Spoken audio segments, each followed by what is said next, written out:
Independence, California. The town where we disembarked for internment is called Independence. I balk at the irony of the name, and at how sunny the day is. There should be dark clouds and storms, permanent night, but the earth, the sun, and the moon keep on their course, utterly oblivious. A loud voice barks from the PA. Stay with your families. You will board buses for Camp Mobius by identification number. Show the underside of your left wrist as you exit the station. Stay calm and exit in an orderly fashion. Camp Mobius? I guess that's what they're calling it. They gave it a name, like it's a summer sleepaway camp and not a prison. We're in the first group, let's get in line. My dad walks numbly forward. How can you be so calm about this? I hiss at my parents. I know it's not their fault, but I'm tired, and nothing makes sense, and I desperately want an explanation for something. For anything. My mom takes my elbow. Layla, enough. My mom's voice is low, but not soft. We're not calm like we're meditating. We're keeping our cool so we don't get shot. Understand? They're not going to shoot us. We're American citizens. They can't. Our government is jailing us because of our faith. Faith, a voice from behind me says.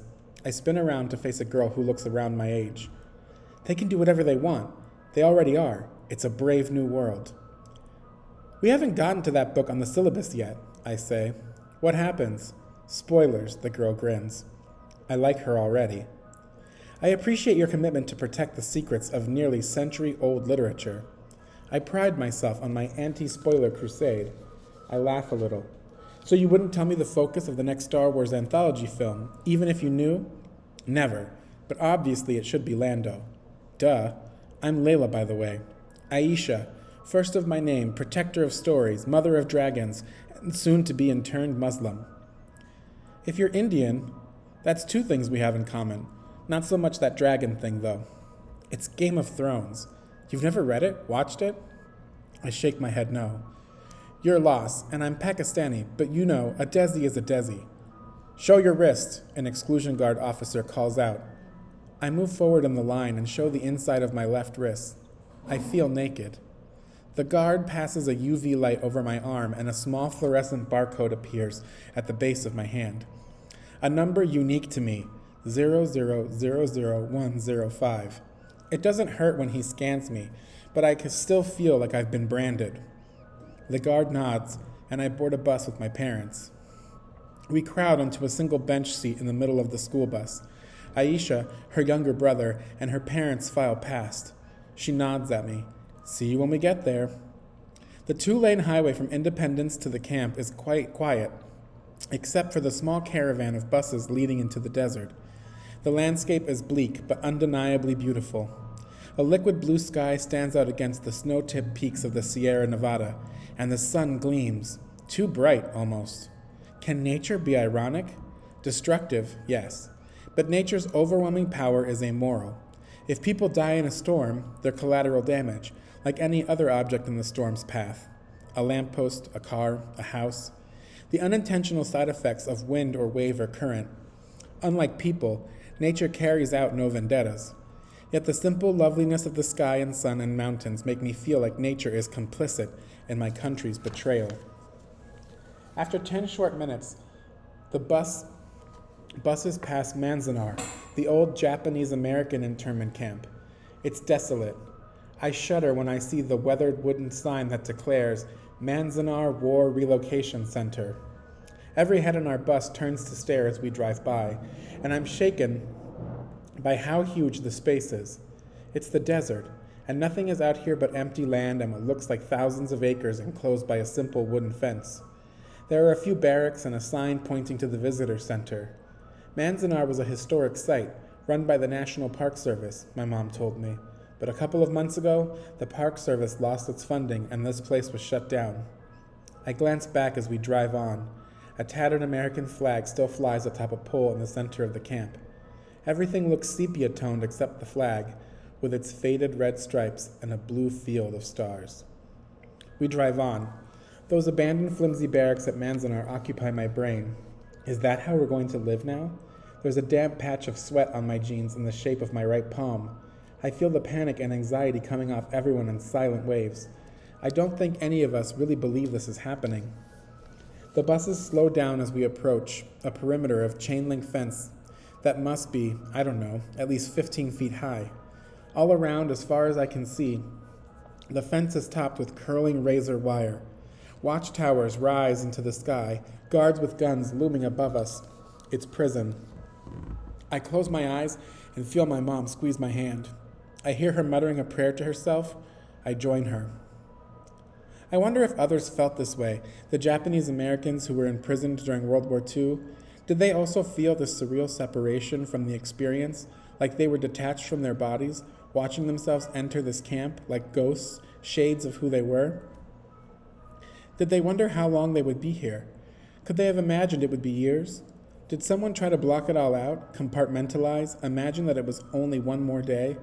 Because we aren't even through this giant electric gate yet, and I feel like my real life is already a million miles away. Exclusion guards at the gate entrance clear the drivers after a visual inspection of the inside, outside, and underside of the buses. The gate opens and the buses enter the camp, kicking up so much dust I can barely see out. "Everybody off," the driver snaps at us after coming to an abrupt stop inside the gate. "Single file, report to the hub." He points at the light gray behemoth of a building that squats in the center of camp. "Register by last names and get your quarters assigned." Like leash zombies, a few hundred of us stagger toward the largest building on the site. Families walk in tight huddles, arms around one another. Lots of brown and black faces, like you'd see at any mosque. There are also Muslims here who could pass as white, probably of Arab or Persian descent, white, but without all the privilege. One detail that's impossible to miss, just like in the train station, every person with a gun is white. And not white like maybe they're Bosnian, the kind of white that thinks internment camps are going to make America great again. The hub is marked by an American flag fluttering 50 feet up in the air, and large black plastic letters above the door. Mobius. Exclusion authority bureaucrats mill around on their phones amid a heavy presence of armed exclusion guards. Some authority guys step in and out of gray modular building attached to the hub. An office of some sort? As we proceed to the hub, I start to understand the extent of the camp and how the razor-wired sky-high security fence pens us in for miles, cameras trained on us. And there are rows and rows of FEMA trailers. I've seen them on TV before, the trailers the government puts up for people who've lost their homes in natural disasters. But now the natural disaster is being Muslim. My vision clouds. I blink against the dust, and my knees buckle a little. I grab onto my dad's arm. Every muscle in his arm is taut. He straightens his backpack. He and my mom are holding hands, and I catch them looking at each other. They're run down. The few wrinkles they have are highlighted by this dust that's blowing everywhere. They look so small, so human. When you're a kid, you think your parents are invincible and all-knowing, and then you start to grow up and realize they're simply flawed human beings trying to make their way in the world the best they can. We all look like ants marching in this dust straight into a giant trap where we'll be stuck or where we'll be fed poison that we inadvertently spread to the rest of the group. I bite my lip, but I don't even feel it. What's the thing people always say about history? Unless we know our history, we're doomed to repeat it. Never forget. Isn't that the lesson? But we always forget. Forgetting is in the American grain. Someone yells out ahead of us. There's some kind of tussle. "No! No! No!" I hear a boy scream and then see him run away from his mom. I suppose it's his mom, a middle-aged woman wearing a bright blue turban-style hijab. The boy, with curly chestnut brown hair, is maybe 8 or 9 years old. She runs after him and grabs him, speaking to him in Arabic. The crowd parts around them.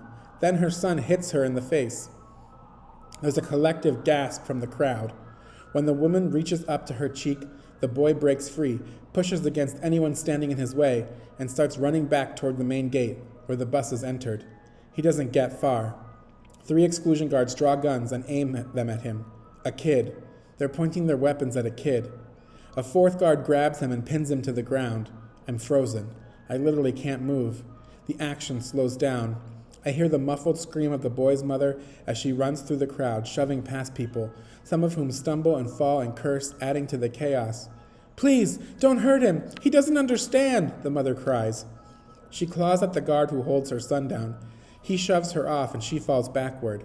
One of the other guards directs his gun away from the boy, and toward the mom. The little boy is crying. The mom's piercing wails seem to echo through the camp and onto the mountains far in the distance. Then another man, compass tattoo from the train, appears. He says something I can't hear, then puts his hand on the shoulder of the guard who has the boy pinned to the ground.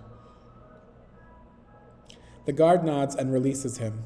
Compass tattoo helps the little boy up. The mother scurries to her son and on her knees and tenderly wraps him in her arms, trying to protect him, shifting her body away from compass tattoo. But he doesn't touch his gun or hit her. He whispers something in her ear and then takes her by the elbow, helping her up. The woman wipes her face and keeps her arm around her son's shoulders. The boy's face is blank, expressionless. Quietly, the woman leads him back to their place in line, the murmuring crowd parting to let them through. The guards put away their guns and one of them shouts, "Show's over!"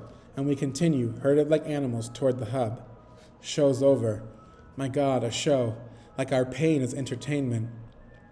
I look at the guard with the tattoo and then to the gun at his side. He catches my eye, nods, and takes long strides to a black-suited man who's been watching the scene unfold from a short distance. The man's face is red and blotchy, but not like he's sunburned, more like his tie is too tight and he can't get enough air. Who wears a suit and tie in the desert? When I turn to my parents, I see tears running down both of their faces. We join the crowd and continue our walk. No one talks, silent as the grave. I take a shaky breath and then another. I say Nani's favorite prayer to myself. I'm so glad she's not here to see this. I try to find solace in her memory, but as I'm saying the words, my muscles tense and my breathing grows loud. I say the prayer again, but it doesn't feel meditative as it usually does. It doesn't calm me or quell my anger. Thoughts and prayers. God, all the times I've heard politicians utter those words. Aurora, Orlando, Las Vegas, Sandy Hook, Umpqua, Virginia Tech, San Bernardino, Sutherland Springs, Parkland, Santa Fe. I don't have a measure for how I should feel or what I should think, but thoughts and prayers weren't enough to save any of those people in any of those places from getting shot, and they're not going to be enough for us now. Prayers can only go so far. I remember something my Nani used to tell me. Praying is important, but you can't simply pray for what you want. You have to act. We line up outside the hub by last name and proceed through the security check. Full body scanners and luggage imaging like at the airport, but with a ticket to nowhere. After the scan, we walk inside the main hall of the hub where dozens of registration tables are set up. I soak in this bizarre nightmare, scanning the camp and what appears to be the only entrance gate, heavily guarded, and the watchtowers and the razor wire fence as far as I can see. And the people. Everywhere, all of them, dazed like me. It's like a United Nations of internees, old and young, black and brown, sub in hijab and kufis and the traditional dress of their ancestral countries, many in t-shirts and jeans and shorts, but we're all citizens of the United States, forced on a dead-end journey into the desert. The Muslims who aren't citizens are going on a much longer trip, deportation. Green cards and visas instantly invalidated with the stroke of the presidential pen. Maybe they're the lucky ones, if they have other homes to go back to, take their chances in. For those of us who were born here, America is literally the only home we've ever known. And all those angry mobs on television chanting, "Go home," they don't get that this is our home. Our turn comes to check in and get our room assignments. An auburn-haired woman with a tight bun and pursed red lips peruses the laptop on the desk in front of her, reading the data from our barcodes. Ali, Sophia, Layla, Amin. She says it like a fact, but apparently wants an answer, because she gives us a hard stare when we stand there in silence. Yes, I'm Ali, my wife Sophia, and this is our daughter Layla. My dad places his hand, in turn, on our shoulders, like he's introducing us at a social event. You've been assigned to Mercury home number 17, block 2, the woman says, and hands us 3 key cards. Report to the hub auditorium at 1700 hours for orientation. Is Mercury home the new euphemism for trailer, I ask? The woman raises an eyebrow at me. My dad pulls me back by my elbow. Where's block 2, my mom asks. Here's the map. There's a file titled Regulations on the home screen on your media unit in your dwelling. Familiarize yourself with it. I trace my infinity charm with my finger, thinking of my phone in the hands of a stranger, or maybe even destroyed. All my pictures with David, the tennis team selfies, lost. Everywhere around us are uniformed men with guns. It's terrifying, but I feel a rage rising in me too. Do we have phones in our trailers? Even prisoners are allowed phone calls, I say. Layla, I hear the fear in my father's voice when he chastises me. You're allowed pre-approved calls. There are no phones. There are phones in the recreation area of the hub. The woman points down a hall at the end of the large open room we're in. You can request to make a phone call from the hub, subject to approval. They'll explain it at the orientation. Are we also allowed to eat? I ask. My stomach has been grumbling since we got off the bus, and I feel my hangriness coming on. The woman blows out a puff of air. I can tell I'm trying her patience. There are box lunches waiting for you near the exit. What about news? How will we find out what's happening outside? Mobius. The woman reminds us of the name of the camp, like we can't speak English, and somehow her speaking slowly and very loudly will suddenly make us fluent. We do actually speak English, I say. Just FYI. Layla, my mom says sternly and takes my hand. The woman gives me a sour look but ignores me, continuing where she left off without missing a beat. The director decides what news you get at Mobius and grants you access via the media units in your dwelling. All the answers you need will be given to you at orientation. The woman, clearly irritated, looks straight past me. Next, she says. We stand there for a moment, unsure what to do. The confusion and anger of hundreds of people fill the hall and make the air heavy and hard to breathe. Next! The woman raises her voice on the edge of yelling.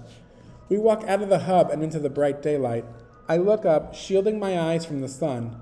A small drone hovers in the air above us. It pauses, like it's looking at me, and then flies towards the red-faced man in the suit, who wipes a handkerchief across his brow. The drone is shiny red metal, smooth, an ellipsoid, but as it approaches the man, 3 black legs unfold from its belly and allow it to land vertically, like a mechanical spider leaping from air to ground. It follows behind the man like a pet. Drones are everywhere, but I've never seen one act like that, like it's almost alive.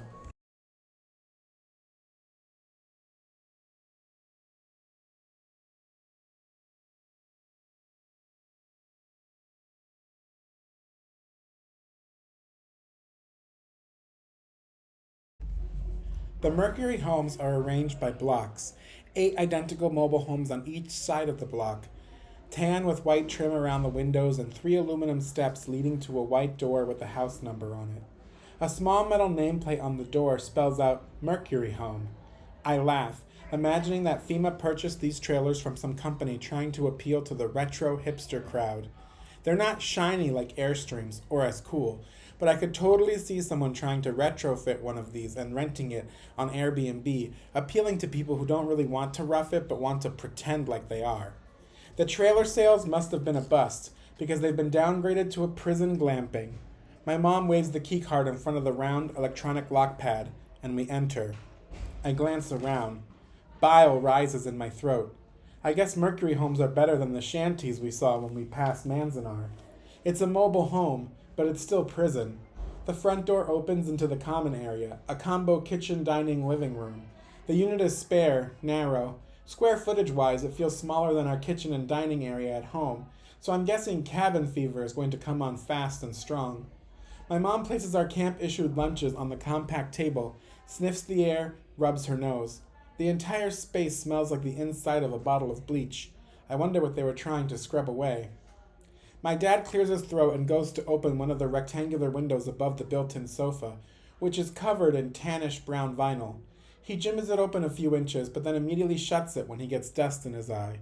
My mom walks over and tells him to sit down so he can get a better look. The vinyl squeaks as he takes a seat. I grab a sandwich from our box lunches, peanut butter and jelly on white bread. Of course, I scarf it down in a few bites. Then I walk a few strides through the narrow kitchen to the 2 side-by-side doors and throw them open. Found the bedrooms, I shout at my parents, but there's really no reason to raise my voice. Even though they are at the opposite end of the trailer, they're still basically within spitting distance. My mom nods at me. Looks like my dad's eyes are clear of dust, but they're still glassy and wet. My mom's are too. It hurts to see them this way. They look old and tired, like they've walked here from home, our real home. Our only home. I remember reading about people who, well, aren't in our situation, not exactly, but who are displaced, uprooted, and how some of them try to make the best of it, keeping home as a feeling in their hearts, not an actual physical place. But I don't want to do that. I can't. It would feel like a betrayal to my old life, to myself. I have one home, and it's not going to be this place. The government might be able to steal our lives from us, but they can't steal our thoughts. I close my eyes for a second and take a halting breath. I peer into the rooms. The bedroom on the left has a double bed, and the one on the right has bunks. I think this one is yours, I point to the room on the left. Unless you two want the bunks? My parents looked up at me with forced smiles. They've barely said a word since sitting down. I imagine they want to say something, I don't know, parental, but they must feel like I do, like their bodies are full of holes. I enter the room on the right. The low metal bunks are pushed up against the wall. The mattresses and pillows have plastic on them.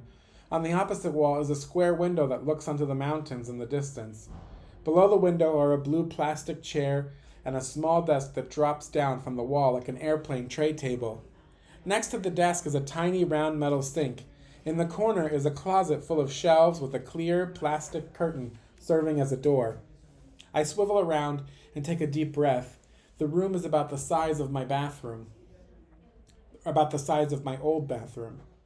I have no idea what to do next. I know I need to busy myself because if I can continue standing here, I'll slowly fade away until I cease to exist. I wonder if that's how they did it, the Japanese Americans who were sent to camps in World War II. Maybe they survived by going through the motions, day by day, waking, counting the hours, eating dust, sleeping. That's my immediate plan for now. Get through it, survive the madness, keep my eyes open. I unzip my bag. I neatly refold all my clothes and place them on the shelves. I save some shelf space for toiletries, since the sink barely has room for a small cup and my toothbrush. I also find a spot for my paperbacks, Great American Poetry and Macbeth. Neither is exactly in my top 5 desert island books, but I guess I wasn't discerning when shoving stuff into my duffel. Next, I tear open the bedding package and make up the bottom bunk, saving the other set of sheets. I'm not sure how we do laundry, which might kill me because I love the feel of fresh sheets, but the touch of this internment chic bedding doesn't exactly scream high thread count. An oval mylar mirror hangs above the sink, and when I wash my hands, I notice my grimy face. It's the dust. I rinse my eyes with cold water and scrub my face until the white washcloth is gray-brown. I wash it with hand soap, then hang it to dry on the towel rack screwed into the wall. I walk back into the main room. Where's the toilet and shower? My mom leaves the couch and takes maybe 10 short steps into the kitchen and opens 2 small doors that I thought were cabinets. One is a shower, the other a toilet. I see they spared no expense to incarcerate us, I say. My mom hugs me tight. I'm so sorry, sweetheart. We had no idea it would come to this. I let my mother hold me. When she steps back, her eyes shine with tears. I want to say something to calm her, make her feel a little less horrible, but a tiny black fisheye camera attached to the ceiling distracts me. They're watching us in here too? Are we allowed to use the bathroom privately, or are they surveilling our bodily functions as well? I burn at the violation. I have to get out. The walls of this trailer feel like they're closing in on me. I can't breathe. I'm going to look around. Maybe I'll find the laundry room. I'm not sure you should be roaming the grounds. I don't know if it's safe. Mom, please. There are tons of people outside. Besides, there are so many armed exclusion guards. It's not like I can't get mugged. It's not like I can get mugged. The men with guns are the ones I'm worried about, my mom replies. She turns to look at my dad, who gives me a small smile that looks like it takes some effort. Fine, but be back in an hour. We don't want to be late to orientation. I grab a key card and tuck it into my back pocket. Don't worry. Possibly the most ridiculous 2 words I could ever say to my parents. I step outside, blinking against the blazing sun. I walk past row after row of identical Mercury homes. Little kids play outside, kicking up dust while their parents mill around, faces drawn and blank, fear in their eyes, not sure what to do or how to be. I can see some of them trying to make the little ones feel comfortable by sporting uneasy smiles whenever a child looks at them. I think about my dad's smile before I left. It's impossible for me to understand what it must feel like to be a parent.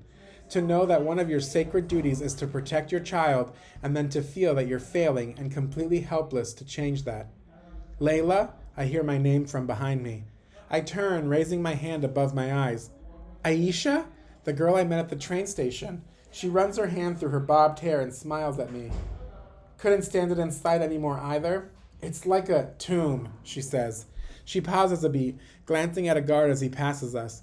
We're in the same block, 3 trailer homes down from you.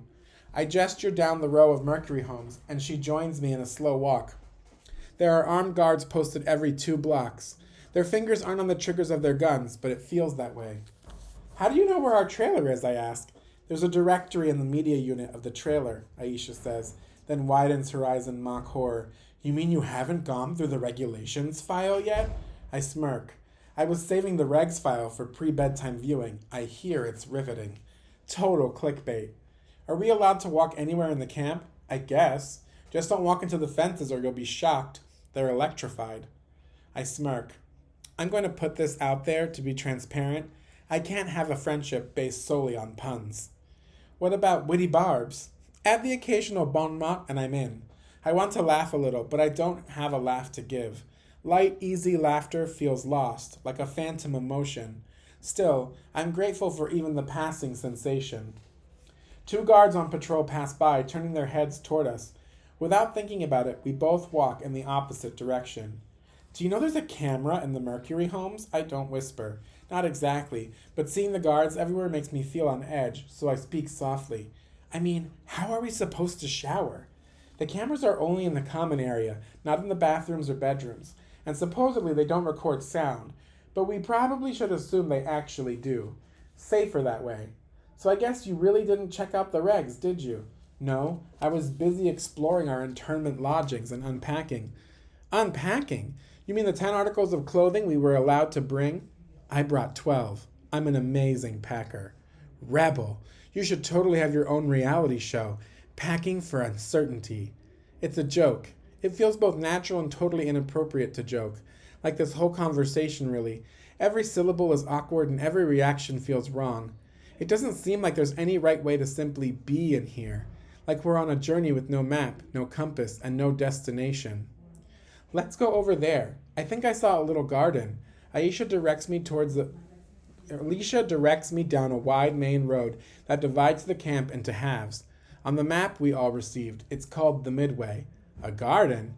I think it's more like a small outcropping of rocks and shrubs. We walk down the Midway.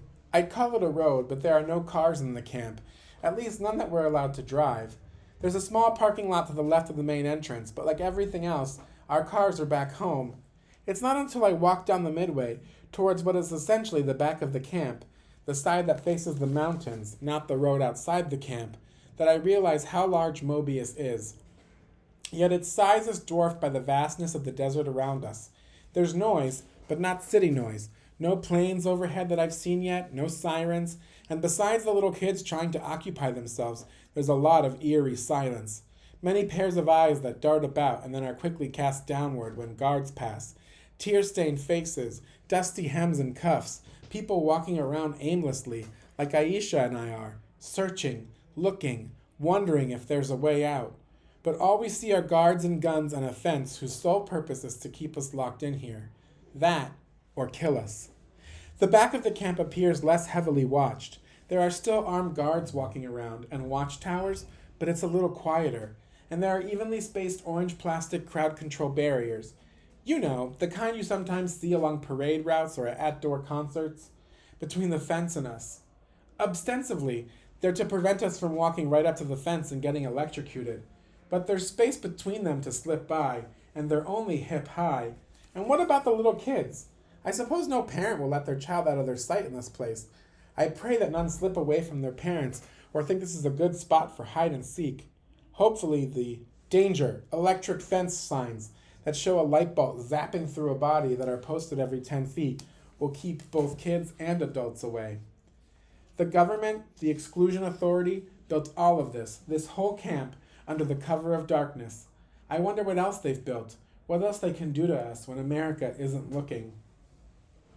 We are nearly at the end of the camp, nothing but the fence and beyond that the desert. Off to the side is the garden, a bit of an overblown name for it, since it's mostly large, uneven rocks surrounded by pale green shrubs, the color of eucalyptus. Here and there are dry stalks of yellow flowers that look almost like mustard plants. If this corner were all you could see of the camp, it would be beautiful. Yellow petals, brown dirt, blue sky. If we weren't prisoners, this place would feel peaceful. If history had no ghosts, I wouldn't be terrified of what might come next. But ifs are always loaded, aren't they? Aisha bends low and plucks a small purple flower that's growing from underneath a rough-surfaced, arrowhead-shaped rock. She takes a seat and twirls the blossom between her thumb and index finger. I wander over to another boulder and kneel in front of it, brushing some loose dirt from its face. What are you doing? I think there's something carved into the stone. Maybe a petroglyph? I break off a twig and scrape at the dust and the outlines. I use my fingernail to flake off some of the dirt. I'm parched, and it dawns on me that I shouldn't stray far from the trailer without water. I give the outline a final brush with my palm and sit back on the hard ground. Damn it, that doesn't look prehistoric. Aisha kneels down next to me and reads over my shoulder. SA plus TJ. I mean, maybe they were like really advanced prehistoric people. Or maybe aliens? Aliens who etched little hearts into stone in the middle of the California desert? Of course! Occam's razor. Go with the hypothesis with the fewest assumptions needed. Vandalizing aliens it is. I look at Aisha, who cracks a smile and then lets out a laugh. Then we both start laughing. It's not even really that funny, but my sides hurt, and tears roll down my face. Aisha leans back against the rock and belly laughs, then covers her face with her hands and begins sobbing. Her shoulders shake. Neither of us laughs anymore. I don't know exactly what to do. I put my hand on her knee. Hey, it's going to be okay. We'll figure out a way out of here. She sniffles and wipes her nose on the back of her hand. A way out? How? The only way out is through an electric fence. I know, I whisper. Don't give up hope. Not yet. It's too soon. Don't worry, Aisha sniffs. I know being scared is a superpower. What? It's something my dad told me once when I was in the district spelling bee. He said that my fear made me more alert, that I could channel my fear into focus. Did you win? Nah, second place. But you know, I was up against another Desi. He won state. Aisha grins a little. Desis kill at the spelling bee. And my dad was right. When I'm scared, I always feel like I can fight a little harder. I nod at Aisha and smile. I stand and reach out a hand to help her up. As we're dusting off our clothes, I notice a small depression past the orange barriers at the fence line. I squint. It looks like something has burrowed underneath. A small animal, maybe? Or we hear a shout, then more shouting. We step away from the garden and see a young man yelling at a guard. His friends are holding him back.